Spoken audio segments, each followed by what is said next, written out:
Boa noite a todos que nos acompanham neste momento pelo canal do Facebook da Casa Espírita Maria de Nazaré.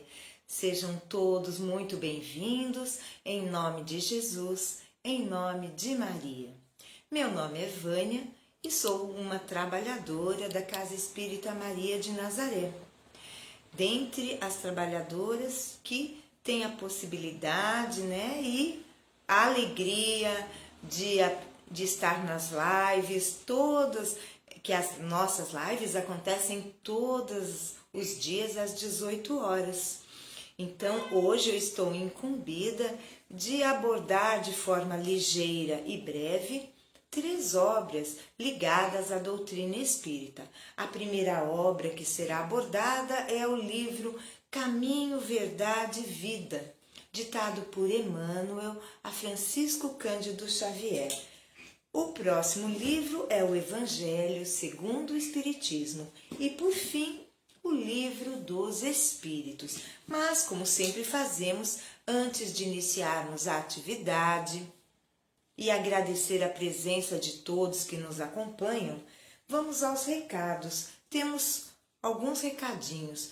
Devido ao frio, nós estamos na Casa Espírita Maria de Nazaré com uma campanha do agasalho. Temos uma caixa na porta da entrada do salão principal. Então, quem puder colaborar com cobertura, agasalho. E o nosso amigo Ezequiel frisou também a necessidade de meias, luvas, não é? Podem ser gorros também, porque o inverno este ano está se fazendo mais rigoroso. Então, aqueles irmãos que têm dificuldades para adquirir esses itens, para se aquecer, então vamos ajudar a quem precisa. As atividades presenciais em nossa casa, elas acontecem presenciais e abertas ao público, sexta-feira às 19 horas. Hoje, inclusive, o nosso amigo Ezequiel fará a palestra de hoje, que é às 19, e no domingo às 9 horas. Com a diferença que na sexta-feira é um tema sempre ligado estritamente ao Evangelho. Já no domingo é um tema variado, voltado para a família, mas que com certeza o palestrante abordará princípios da doutrina espírita, então certamente passará pelo Evangelho segundo o Espiritismo.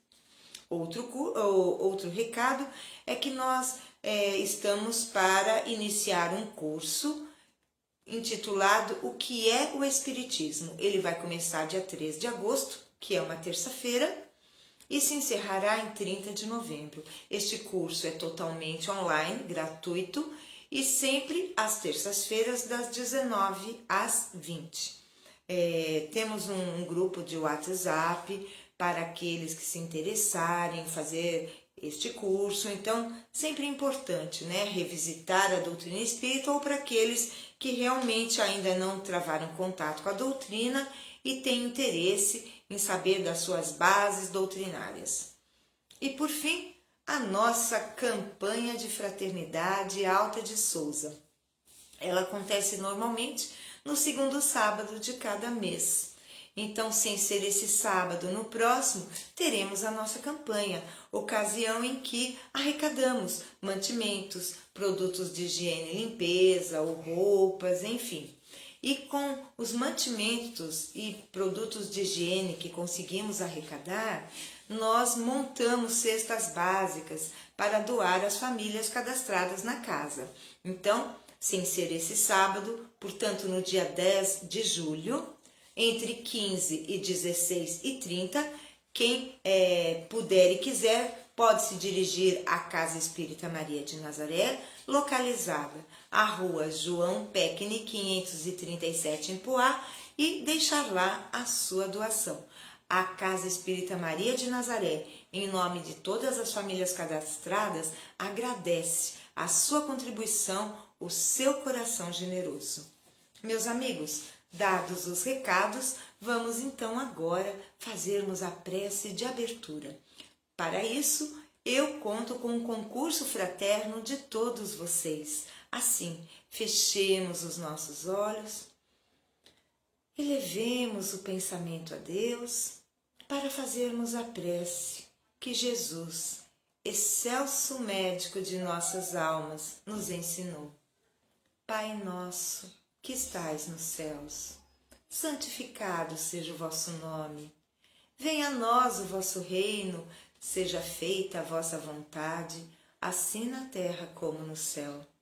O pão nosso de cada dia nos dai hoje. Perdoai as nossas ofensas, assim como nós perdoamos a quem nos tem ofendido. Não nos deixeis cair em tentação, mas livrai-nos de todo o mal. Que assim seja. E assim será, meus amigos, tenhamos a certeza. Bem, vamos começar então com a obra Caminho, Verdade e Vida. É a mensagem de número 62, cujo título é Parentela, quer dizer parentes. E disse-lhe: sai de tua terra e dentre a tua parentela, e dirige-te à terra que eu te mostrar. Atos capítulo 7, versículo 3. Nos círculos da fé, vários candidatos à posição de discípulos de Jesus queixam-se da sistemática oposição dos parentes com respeito aos princípios que esposaram para as aquisições de ordem religiosa. Nem sempre os laços de sangue reúnem as almas essencialmente afins. Frequentemente, pelas imposições da consanguinidade, grandes inimigos são obrigados ao abraço diuturno, quer dizer, dia e noite, sob o mesmo teto.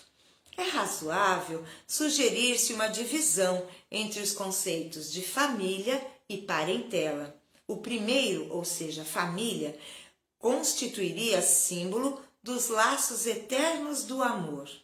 E o segundo, parentela, significaria o cadinho de lutas, por vezes acerbas, em que devemos diluir as imperfeições dos sentimentos, fundindo-os na liga divina do amor para a eternidade. A família não seria a parentela, mas a parentela converter-se-ia mais tarde nas santas expressões da família. Recordamos tais conceitos a fim de acordar a vigilância dos companheiros menos avisados. A caminho de Jesus, será útil abandonar a esfera de maledicências e incompreensões da parentela e pautar os atos na execução do dever mais sublime, sem esmorecer na exemplificação, porquanto, assim, o aprendiz fiel estará exortando-a, sem palavras, a participar dos direitos da família maior, que é a de Jesus Cristo. Bem, o texto nos fala da parentela, mas Emmanuel, o autor espiritual, faz uma distinção importante entre o que é parente, parentela, e o que é família. Então, Emmanuel nos fala que a família são aqueles que estão juntos por uma afinidade benéfica, positiva, de amor, de respeito, que estão juntos porque sentem-se bem de estarem juntos, se amam, se respeitam. Ao passo que a parentela, os parentes, muitas vezes consanguíneos, e o texto nos fala claramente que funcionam como um cadinho de purificação. Para quem não conhece o significado da palavra cadinho, ele é muito utilizado nos laboratórios. Eu, quando era adolescente, fiz curso de química, curso técnico de química, então nós usávamos o cadinho. O cadinho é um vasinho, vamos dizer um potinho, normalmente de porcelana, e que resiste a altas temperaturas. Inclusive, pode-se usar para fundir metais. Desta forma, simbolicamente, figurativamente, a família consanguínea é este cadinho, onde, vamos dizer assim, todos nós somos submetidos ao fogo das provas e das expiações. É certo que na família consanguínea recebemos muitas vezes nossos melhores amigos, nossos maiores afetos, mas por outro lado, recebemos igualmente nossos mais encarnecidos inimigos de outrora. Portanto, Emmanuel acerta realmente em dizer que a família é realmente esse cadinho, é um sistema que Deus, é um recurso que Deus se utiliza para que possamos estar diuturnamente, ou seja, dia e noite, com aqueles a quem no passado tivemos rusgas, tivemos diferenças e temos agora a oportunidade de aparar essas arestas. Mas o que Emmanuel, após fazer essa distinção importante entre família e parentela, o que ele nos diz é que normalmente os parentes não compreendem o verdadeiro cristão. Então, o verdadeiro cristão, quando vai fazer uma obra em que ele coloca todo o seu coração, quer ajudar o próximo, ele é mal visto pelos próprios parentes, que dizem, olha, você está indo ajudar os outros e a sua família? Olha, você fica se dedicando muito tempo ao próximo e deixa a sua família de lado. Ou você está se fanatizando, vai toda semana 2 vezes na casa espírita, ou vai na igreja, ou vai no templo evangélico. Então, de fato, é na família, nos nossos próximos, que nós receberemos os maiores banhos de água fria para nos impedir de chegarmos ao sumo bem. Então, Emmanuel nos pede para, não é que abandonemos, que deixemos de conviver, mas que, a despeito das opiniões contrárias, que nós sigamos em frente, que façamos o que é certo, e não por uma imposição da família que diz, ora, você, começam a nos julgar, não é? A nos julgar, a nos criticar. Então, façamos o que for bom, o que for do bem e conforme a nossa consciência. Esse é o recado a respeito da nossa fé e da parentela, com a certeza de que um dia todos esses parentes com os quais ainda precisamos nos ajustar, um dia seremos uma só família com Jesus. É isso que Jesus quis dizer quando disse, nenhuma ovelha se perderá do meu rebanho. Então, um dia eu reunirei todas elas no meu aprisco. Ou seja, um dia todos nós, sem exceção, seremos uma só família. Nos amaremos e faremos somente o bem uns para os outros. Então, o caminho, verdade e vida já foi a mensagem. Vamos agora para o Evangelho segundo o Espiritismo. Esta bênção na nossa vida, essa luz no nosso caminho, esse holofote a nos guiar pela jornada terrena. Hoje nós vamos falar de um tema que inclusive o nosso amigo Sérgio também veiculou esse tema. Entretanto, mesmo que o tema seja o mesmo, cada um de nós aborda de uma forma. Eu farei a leitura, tecerei alguns comentários e certamente será diferente do meu querido amigo Sérgio, não é? Então vamos à leitura? Hoje nós vamos então abordar 3 itens 17 a 19 do capítulo 24. Qual é o tema do capítulo 24? Não pôr a candeia debaixo do alqueire, ou seja, a luz não pode ficar escondida. A luz precisa brilhar e brilhar para todos, indistintamente. E o item que será lido e comentado é este: carregar a cruz quem quiser salvar a vida. Bem-aventurados sereis quando os homens vos aborrecerem e quando vos separarem, e carregarem de injúrias, e rejeitarem o vosso nome como mal, por causa do Filho do Homem. Folgai naquele dia, ou seja, fique feliz, folgai naquele dia e exultai, porque olha que grande é o vosso galardão no céu, porque desta maneira tratavam aos profetas os pais deles. Lucas.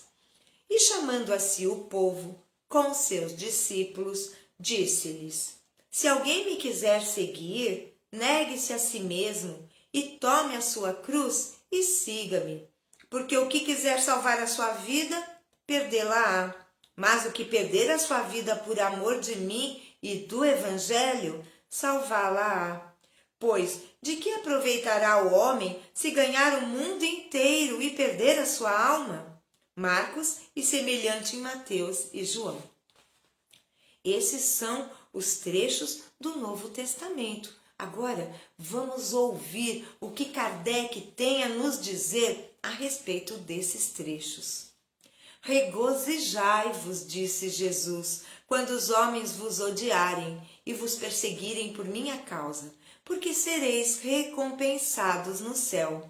Essas palavras podem ser interpretadas assim: sede felizes, quando os homens, tratando-vos com má vontade, vos derem a ocasião de provar a sinceridade da vossa fé, porque o mal que eles vos fizeram resultará em vosso proveito. Lamentai-lhes a cegueira, mas não os amaldiçoeis. Após isso acrescenta: tome a sua cruz aquele que me quer seguir, isto é, suporte corajosamente as tribulações que a sua fé provocar, pois aquele que quiser salvar a sua vida e os seus bens, renunciando a mim, perderá as vantagens do reino dos céus, enquanto os que tudo perderem aqui embaixo, até mesmo a vida, para o triunfo da verdade, receberão na vida futura prêmio da coragem, da perseverança e da abnegação. Mas, para os que sacrificam os bens celestes aos gozos terrenos, Deus dirá: já recebestes a vossa recompensa. Meus amigos, carregar a cruz, quem quiser salvar a vida. Estou vendo que mais amigos estão entrando, não é? Sejam todos bem-vindos. Então, o tema do Evangelho hoje, capítulo 24, itens de 17 a 19. Carregar a cruz, quem quiser salvar a vida. Nós sabemos que ao tempo de Jesus, os grandes criminosos eram punidos com a morte na cruz. Era uma tortura terrível. E além do mais, além de ser crucificado, o prisioneiro tinha que carregar a cruz, que era de madeira maciça e pesadíssima. Então, era de uma crueldade o que era feito naquela época. Então, carregar a cruz simboliza um sacrifício, um esforço muito grande. Mas é certo que Jesus carregou a sua cruz, mas ele não tinha nada que expiar no sentido de sofrer. Cristo, o governador planetário, veio para a Terra tão somente para nos ensinar a amar, perdoar e ser o roteiro seguro das nossas existências. Porém, o Cristo disse: aquele que quiser me seguir, que se negue a si mesmo, carregue a sua cruz. Ou seja, o que é negar-se a si mesmo? É não perdermos tempo com aquilo que é irrelevante, que é supérfluo, ou seja, as coisas dos prazeres mundanos. Quando nós só nos preocupamos em ter, adquirir, controlar, ter sempre mais e mais, nós nos distraímos perigosamente da rota segura.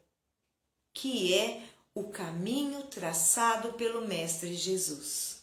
Então, negar-se a si mesmo é não pensar unicamente no nosso interesse próprio, é ver a necessidade do outro, é sair de nós mesmos para auxiliar o próximo, sabendo que Deus, em sua infinita misericórdia, enquanto auxiliamos alguém com problema, os nossos problemas naturalmente e surpreendentemente vão se resolvendo, porque aquele que auxilia é auxiliado em nome de Jesus. Isto é uma verdade da qual não podemos nos furtar e que o egoísta e o orgulhoso não compreendem.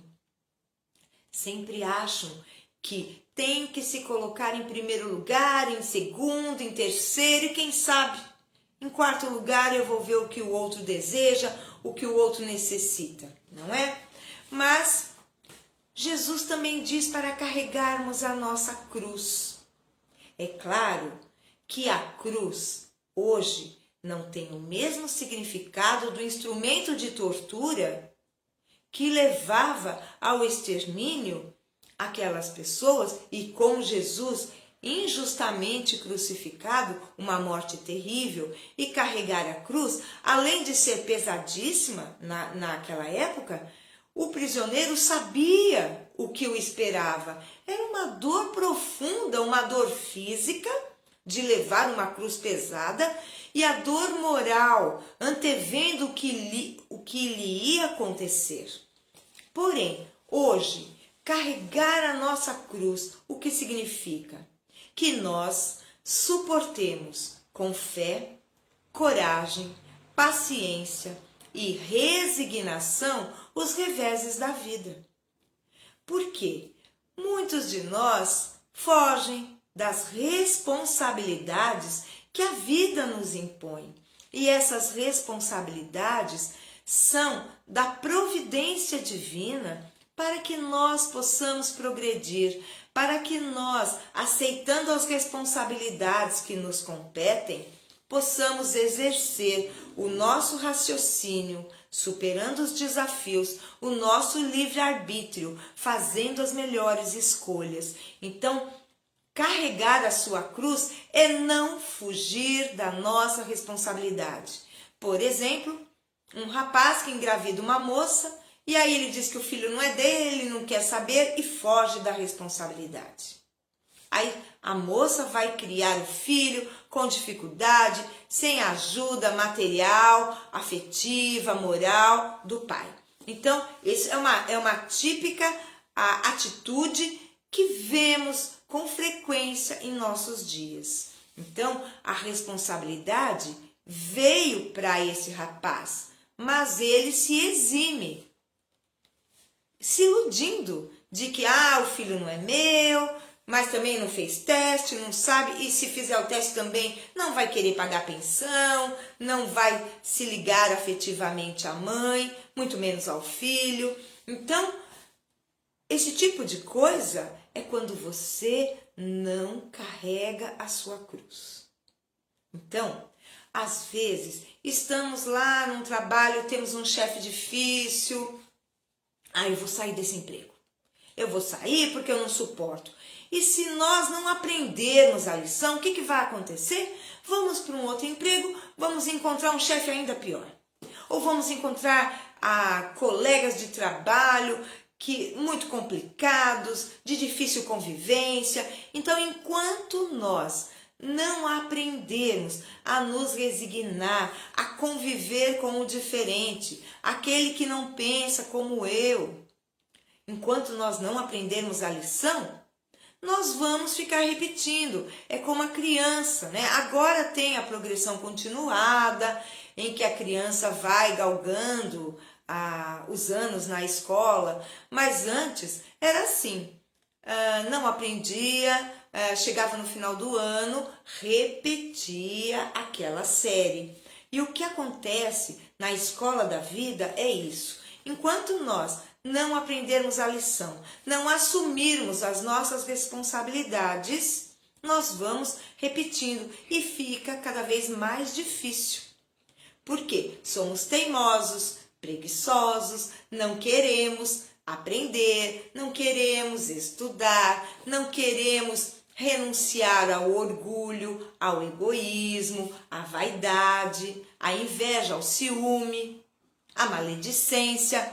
Então, quando nós nos deixamos levar por esses sentimentos que são os ditos as más paixões, sentimentos inferiores, que eles impedem, esses sentimentos nos impedem de progredir intelectual e moralmente. Então, quando Jesus nos diz, aquele que quiser me seguir, negue-se a si mesmo e carregue a sua cruz, é porque nós, cada um de nós, quando veio para o planeta Terra, tem a sua cruz.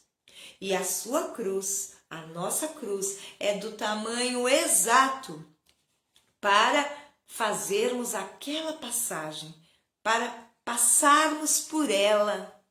E ela é do tamanho exato, mas o que muitos fazem, vão cortando a cruz, vão se eximindo de responsabilidades, vão fugindo às obrigações e quando se dão conta, não têm elementos nem estrutura para vencer os obstáculos, os desafios que a vida nos impõe, mas sempre para o nosso próprio bem, para o nosso crescimento. Queridos amigos, eram essas as considerações.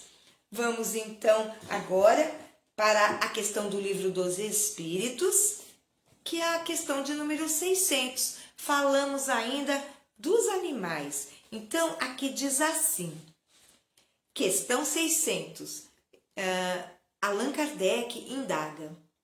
A alma do animal, sobrevivendo ao corpo, fica num estado errante como a do homem após a morte? Então, nós já temos discutido esse assunto sobre os animais, sobre a alma dos animais, já várias lives, porque a gente faz na sequência e pega uma questão por vez, né? Uma por semana. Então, já sabemos que o animal também tem uma alma, mas que é diferente. A situação em que ele se encontra é diferente. O animal ele reencarna quase que imediatamente, muito diferente de nós, seres humanos, que precisamos de um processo de adaptação e precisamos aceitar, muitas vezes, o reencarne. Alguns não querem reencarnar, se recusam terminantemente e até onde Deus permite, vão ficar sem reencarnar. Mas e o animal? Ele fica num estado errante quando ele morre? Resposta: fica numa espécie de erraticidade. Erraticidade é esse período entre o desencarne e o próximo reencarne, pois não está unida a um corpo. Mas não é um espírito errante. O espírito errante é um ser que pensa e age por sua livre vontade. O dos animais não tem a mesma faculdade. É a consciência de si mesmo que constitui o atributo principal do espírito. Então, não podemos dizer que o animal é um espírito. O ser humano, pela faculdade de raciocinar e de ter o livre-arbítrio, pode ser considerado espírito, porque este é o principal atributo do espírito.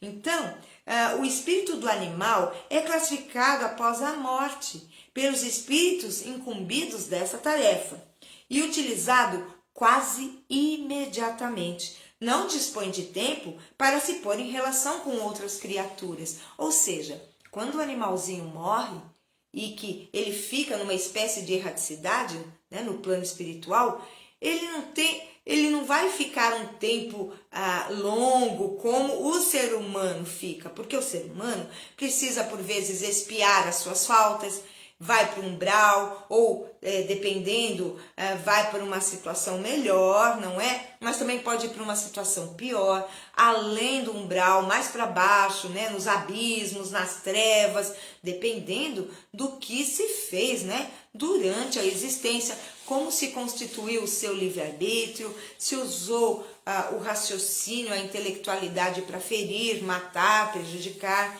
Isso tudo varia ao infinito, né, entre os seres humanos. Entretanto, os animaizinhos, por não terem nem livre-arbítrio e nem o raciocínio, eles são a alma, se vamos dizer uma espécie de alma, vai ser utilizada quase que imediatamente. Amigos queridos, vamos encerrando por aqui. Eram essas as considerações.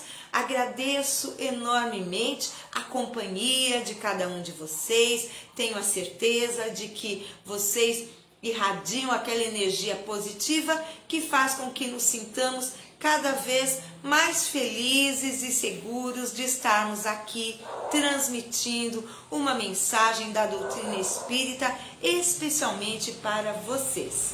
Assim, vamos encerrando com uma prece dedicada a Maria Santíssima, Mãe de Jesus. Ave Maria, cheia de graça, o Senhor é convosco. Bendita sois vós entre as mulheres, bendito é o fruto do vosso ventre, Jesus. Santa Maria, Mãe de Jesus, rogai por nós, os seus filhos, agora e na hora do nosso desenlace. Que assim seja e assim será. Graças a Deus, graças a Jesus. Meus irmãos, um ótimo final de semana, um maravilhoso finalzinho de sexta-feira, e que possamos todos nos reencontrar na próxima segunda-feira, sempre às 18 horas. Fiquem com Deus, um abraço fraterno e apertado para cada um de vocês. Até a próxima!